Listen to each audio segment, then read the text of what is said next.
said, what's that, And he said, oh, I said, oh, that's the high class stuff. You won't like that.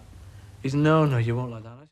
Hello, welcome to the Yellow Submarine, your dedicated Beatle channel. Please make sure you like the video, hit subscribe, and turn on post notifications to get notified whenever we release a new video.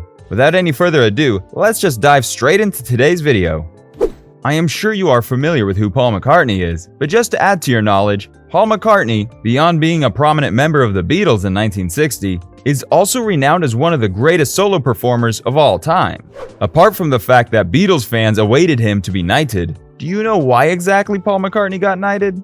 Well, it was all over the news after the ceremony at Buckingham Palace in central London, which took place on March 11, 1997, when Paul McCartney, a former member of the most successful rock band in history, the Beatles, was knighted by Queen Elizabeth II for his services to music. At that time, Paul McCartney was a 54-year-old man, although his appointment was first announced on December 31, 1996, as part of Queen Elizabeth II's New Year honors list. The Queen conferred the title on him by tapping him on the shoulder with a naked sword as he knelt on the investiture stool. I hope you know this was not the first time the Queen recognized the Beatle, let alone knighted one of its members. In 1965, Queen Elizabeth gave the Beatles their MBE award among 189 people who received an award on that ceremonial day. And at that time, the Beatles had not reached their commercial peak. But this was a funny preparatory approach towards meeting the Queen on that day. Paul McCartney said on that day that a guard officer took us to one side and showed us what we had to do.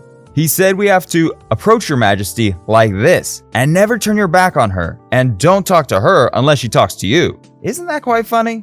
After the Beatles split up in 1970, Paul McCartney formed a group called Wings, and he made records with stars like Michael Jackson and Stevie Wonder before deciding to start composing classical music. So in 1997, Paul McCartney actually became the first former Beatle to walk out of Buckingham Palace as a knight. And on that very occasion, fans waited outside, screaming as McCartney swept through the gates in his chauffeur-driven limousine, and he responded with a thumbs up even though he was nervous. He told reporters that he was proud to be British. Wonderful day, and it's a long way from a little terrace street in Liverpool. However, some fans consider Paul McCartney's knighthood to be long overdue, notwithstanding the conventional criteria used in Britain, which sees most kinds of honors going to judges, scientists, and politicians.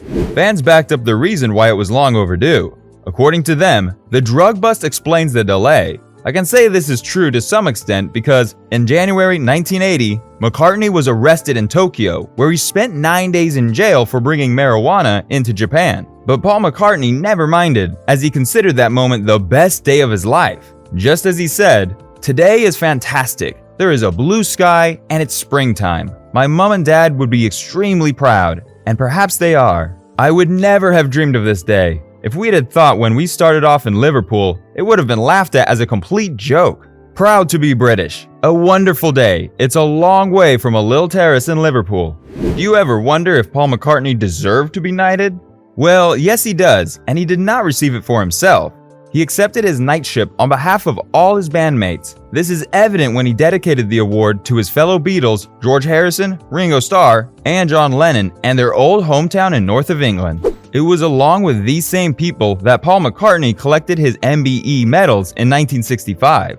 Unexpectedly, 4 years later, John Lennon was disappointed with his MBE, so he returned it to Buckingham Palace in one of his many political protests with a letter addressed to the Queen, which reads thus: "Your Majesty, I am returning my MBE as a protest against the Nigeria Biafra thing, against our support of America in Vietnam, and against cold turkey slipping down the charts. With love, John Lennon of Bag."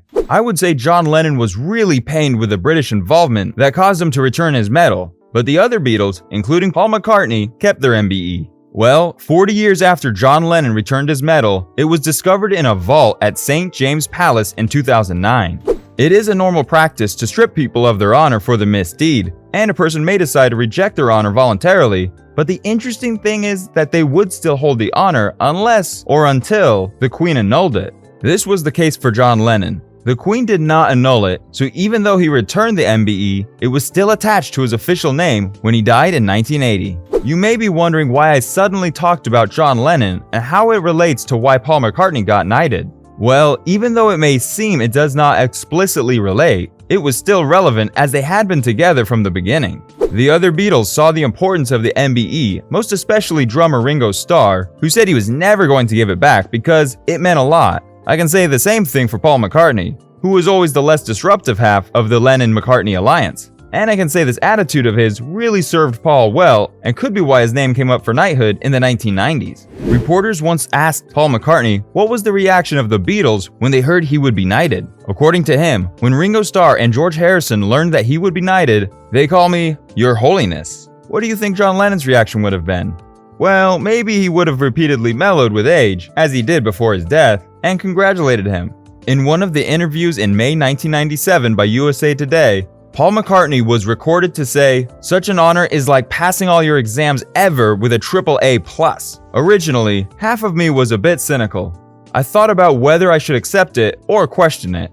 It came down to the feeling that it was a very great honor that the people of Liverpool and the British people of my generation could share in.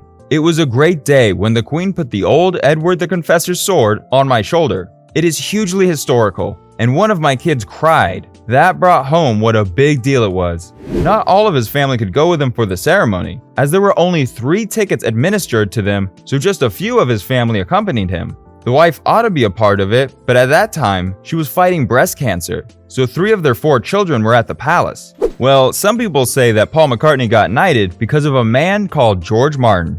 Yes, that same George Martin. The brain behind 30 #1 hits for the Beatles, and he became a knight himself a year before Paul McCartney was knighted. When he died at the age of 90, McCartney, with his fellow Beatle Ringo Starr, mourned the legendary producer on Twitter. In the words of Paul McCartney, "George Martin was the most generous, intelligent, and musical person I've ever had the pleasure to know. The world has truly lost a great man who left an indelible mark on my soul and the history of British music." However, for a while, it looked as if Paul McCartney would be the only Beatle who would be addressed as Sir, because 2 decades would pass before another Beatle was knighted.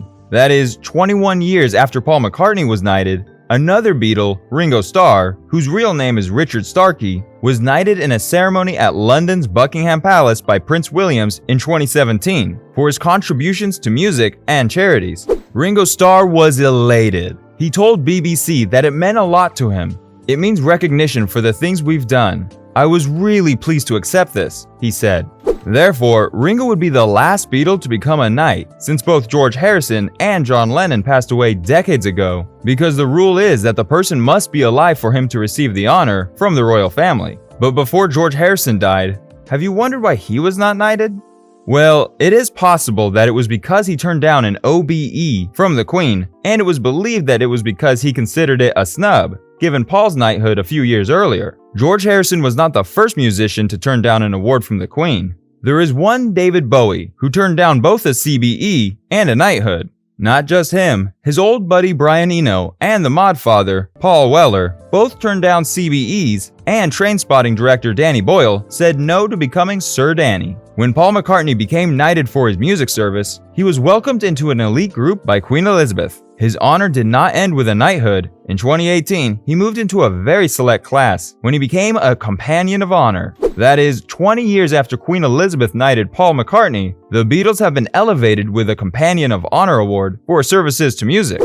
That's it, guys. If you enjoyed this video, don't forget to smash the like and subscribe buttons. Goodbye, and see you on our next video.